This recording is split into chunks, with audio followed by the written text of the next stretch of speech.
I'm going to share with you today an example of how the modern times can also help us to draw on the ancient science. It's so fascinating, the world we live in today. It's fascinating, and it can also be very difficult. We see the presence of terrorism and of wars and of famine and all of what seems to represent the dark side of life. And at the same time, we see gatherings like this where people are coming together to to bring the Sanatan Dharma, the ancient truth, the eternal truth, into active life in the world today. And while I was preparing the talk, I thought of a song that we don't sing often in Italy because we don't have a translation. Perhaps you do sing it here. It's one that is sung to the same melody as Door of My Heart, and the words are, "Today my mind has dived deep in thee, for thy pearls of love from thy depthless sea. If I find not, I will not blame the sea. I will find fault with my diving." And the message of this song, which Master wrote, is very important for us in applying the science of Kriya to our everyday life, our modern day life. Because, as Dave was saying, we can't just depend on the technique to do it for us. It's not the magic wand that suddenly changes us from a non-devotee into a devotee, or from a devotee into a devotee who experiences samadhi. The technique, as Dave has said, has to be put to work in our lives. We have to apply our energy both in meditation and in our daily life. And so this song is telling us that the pearls are there. The ocean of cosmic consciousness is there. The pearl of our self-realization, of being able to live in God consciousness is there. And every day when we dive deep into that ocean through our practice of Kriya Yoga, through our practices of meditation, we want to use those practices as well as possible in order to be able to find that pearl. Because if we just, for instance, if we are diving, but we're diving in the wrong place, we won't find that pearl. And what is the wrong place? We can dive, as we all very well know, into subconsciousness instead of into superconsciousness in meditation. We sit to meditate, and suddenly we find that we're half asleep, and we wake up. We can dive into the conscious mind in our meditation. And how many meditations do we spend having a conversation with the boss that we know we're going to have to talk to later today, and we're going through that in our meditation instead of diving deep. We're diving into the conscious mind that programs all kinds of things during our meditation if we don't keep it focused. What we want to do is to dive into the superconscious mind. And if we practice Kriya Yoga, the pranayam, the focus with Hong Sa, the concentration and the devotion, then that correct practice with the right diving equipment will take us to that experience of superconsciousness, of finding that great pearl that is beyond pricing in today's world, that pearl of wisdom, of divine joy, of divine love that will take us to our freedom, to our oneness in God.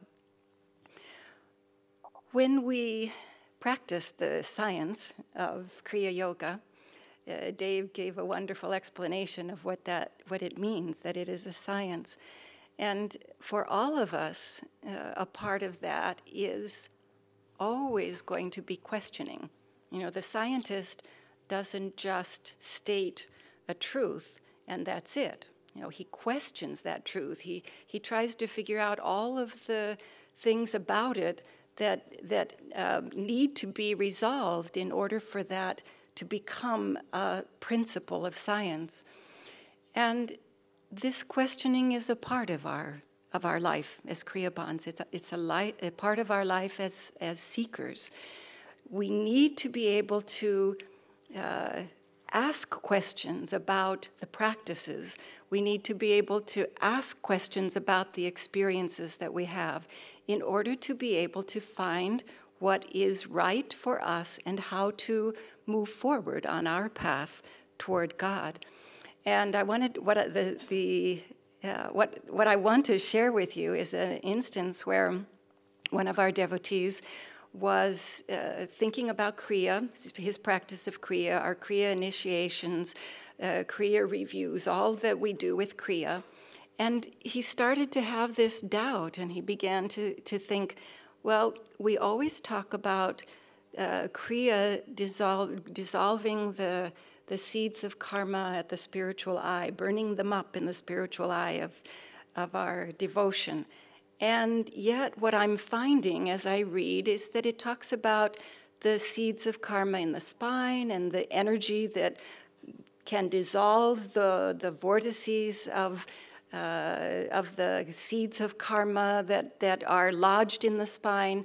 So how is it exactly that this happens? I'm not finding the answer about this. And so he sent this question around. And modern-day science provides us a wonderful opportunity for searching, for seeking, and that is the computer. And Shivani went on the computer, and she found some wonderful words of Master that I want to share with you about this. We know from the autobiography of a yogi that Yogananda has told us that Kriya Yoga is the jet airplane path to God. And it is that because of its power to help us to dissolve our karma, because we can't come to God until we are freed of our karma. And so these readings that I'm going to share with you are Master's words about how meditation and Kriya Yoga help us to do that. And they're very inspiring and very they confirm and affirm what it is that we are doing with our practices and with our Kriya. So Yogananda says, brain cells saturated with evil thoughts are cauterized by the relaxed life force accumulating in the brain. Relaxed, that's an important word. A body-identified physical individual keeps his life force continuously identified with his muscles and senses. And we know that. We have that experience ourselves. When we're identified with our physical being, then we're much more aware of what's happening with the physical body, and all of our actions are through that and through the senses. But a spiritual meditative man keeps his muscles and body relaxed and his mind away from the senses, so that the life force is relaxed from the sensory motor nerves and is accumulated in the brain. That is why meditation is the best way of changing the brain cells and uprooting habits from the mind. So Master is confirming for us here that our practice of meditation, in which we are relaxing the energy from outward movement toward the senses, withdrawing that into the spine and up to the spiritual eye, he relax that energy in the brain, that is what helps us to give the brain and to withdraw that energy, and that accumulated energy in the brain is what helps us to free ourselves. It changes our brain cells. Master has always said that the practice of Kriya changes your consciousness because it changes the very cells of your brain. Then Yogananda says, this is a little bit more general, but very interesting, because even as Kriyabans, it's very, very easy for us to forget our divine self. It's very easy to forget who we really are and to live in our practical everyday life just the physical, the body, the sensual being, with a little touch here and there of our soul and our divine self. And he says, any individual being made in the image of God is potential divinity. But when a soul made in the image of God is identified with his body and sense pleasures, it forgets its own divine nature. Therefore, it acts against its own interest, and it sins against itself. If a prince squanders all his money on his wicked, pleasure-mad friends, wining and dining them, then he sins against his own interest. Likewise, when a princely soul caters to the temporary pleasures of the body, it forgets to concentrate on the everlasting, ever-new bliss hidden within. When we practice Kriya, especially with Kriya, with all of our meditation practices, it helps to it puts us in touch with that divine self within. And every contact with that divine self within gives more weight in our daily life on the side of who we really are, this divine potential that Master and all of the Masters have given us Kriya in order to realize. So our practice, putting into practice Kriya Yoga, brings a result in our everyday life of being more and more and more aware of our divine self. And then he talks about, this is the last one that I'll share with you, he's talking about karma and how it affects our lives, it comes into our lives, we have to deal with it. And he talks about how we can deal with it. And he says, the first two things he says is you can minimize the effect of the action. And he says we do this in the way that people go to doctors. You know, they go to a doctor in order to minimize the effect of the symptoms that they're feeling. And we can go to a spiritual doctor by practicing our techniques, by doing our energization exercises. We fill the body with energy, and that helps us to keep with us throughout our day the energy that keeps us in our higher self. So that's one way that we can mitigate karma. He says you can resist the effect of karma. And he says, especially if you can rely on the power of your mind, that our mind is extremely powerful. Applied with will, our mind can achieve anything. And so if we are finding our life filled with karmic tests, one of the ways that we can overcome that is by using the power of our mind to give that particular test the direction that it needs in order to take us beyond the test to the lesson that we have to learn from it.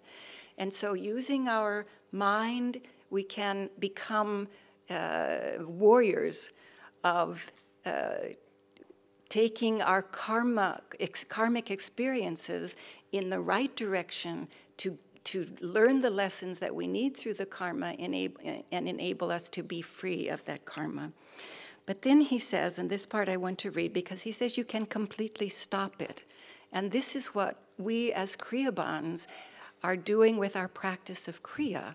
We are able to keep the karma from expressing because we dissolve those seeds of karma. He says, but how are you going to completely break the hold that karma has on you?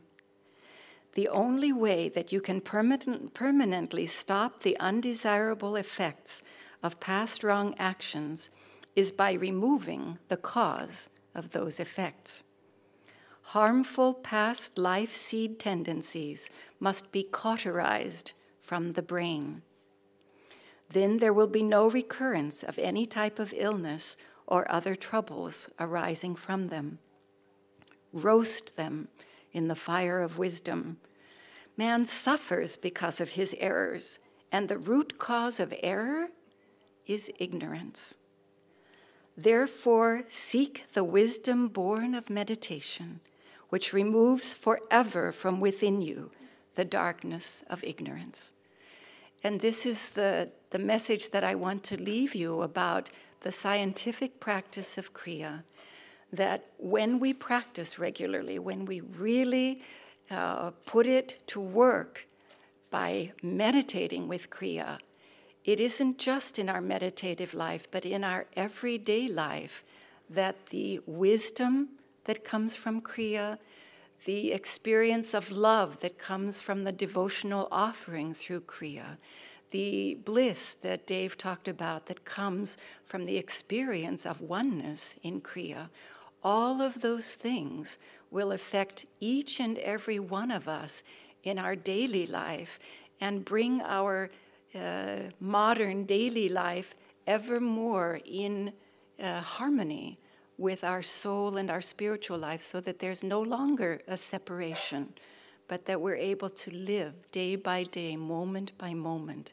in that bliss, in that love, in that wisdom of God.